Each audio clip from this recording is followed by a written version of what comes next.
What's going on, guys? Evolution here, and welcome back to another DayZ Standalone Alpha updates and discussion video.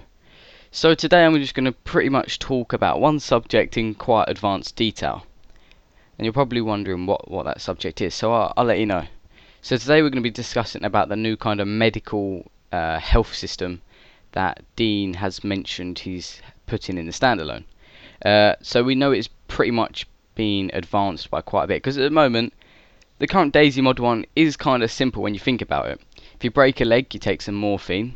If your friend's knocked out, you can give him an EpiPen and that will get him back up. If you get low on blood, you can get someone to administrate a blood transfusion and that will give you 12,000, which is the maximum blood you can get. So you can get all the way back from nothing to the maximum. If you get a bit shaky, you can take some painkillers, and if you start to bleed, you take a bandage. So it's kind of simple when you think about it, compared to what he's mentioned to what he wants to do for the standalone anyway. So before I start off, I do want to say that Dean mentioned he wants to do this, but I can't confirm whether this is all going to be in the alpha, but it will definitely be something it will be worked towards, and it will be very similar. So it might not be as advanced as I'm saying now, but it will definitely be somewhat like it. But anyway, just listen to what I've got to say. So we're going to start with just kind of blood levels at the moment. So at the moment, if you get low on blood, you take a blood transfusion, that gives you 12,000 blood units back. And I think that's quite overpowering, really. I mean, at least you can't administrate it to yourself, on most servers anyway. You have to get someone else to administrate to you. So I suppose that kind of brings a kind of friendly reason to communicate with other players as such. But in the standalone, or the alpha, whatever you want to say, Dean's mentioning about like different blood groups. So basically, if you've got a blood bag and it's not your blood type, you won't be able to use it. It won't be no use to you, obviously. And also, you can't just find bags now all over the place in boxes in sets of fives, like just as you do. You'll be able to do it yourself as such. So, for instance, after getting the right materials, you'll be able to make like a antibacterial bag, and then you'll be able to fill it up with blood. So you could kind of capture a player and be like, right, I'm going to get my syringe and I'm going to take 3,000 blood out of you, and then you can go. I don't want no harm, I just want some blood. And then you could use that syringe and then take it off that player and put it in your bag. Or you could gradually take it out of yourself and keep storing it in the bag.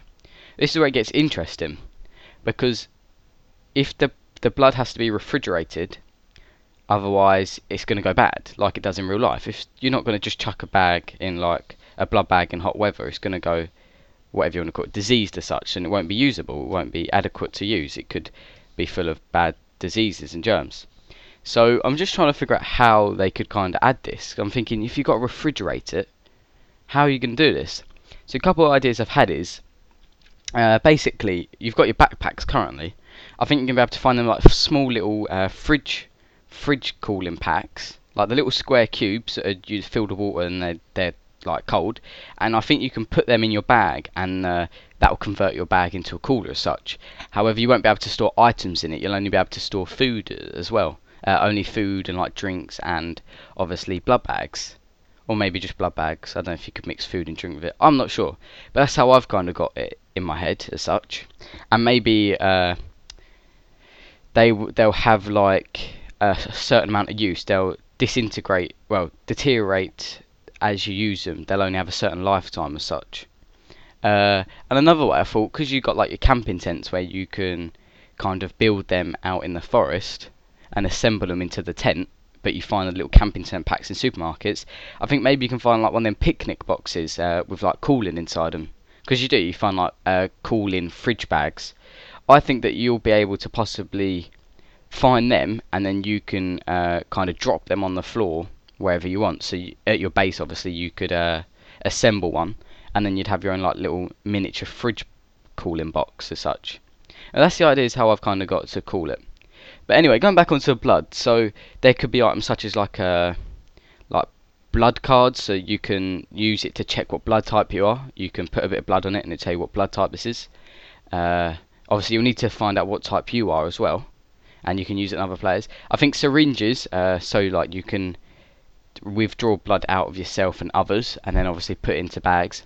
And I think there'll be a lot of kind of disinfecting items and special types of bags that you'll need to collect to then craft this special kind of blood bag to put the blood into. and I think that's really cool. And also, obviously, it stops just the full amount of 12,000. You could kind of withdraw 3,000 blood units from yourself and put it in the bag, and slowly, yes, after eating and stuff like that, you'll get it back. But if you get shot and you're down to 2,000 blood, you can't just jump back up to 12,000. You could get someone to give you that 3,000, but it's not going to be very overpowering. It will boost you. So I think kind of staying alive and survival in the world is going to be so much harder with this new feature. But I think it also makes it a lot more realistic and cooler. But anyway, I've spoken a lot about kind of the blood bag system and stuff, so we'll move on to kind of diseases. So, there are many diseases now known to be released in DayZ Standalone. I think there was like 4 or 5 different real life type painkillers now.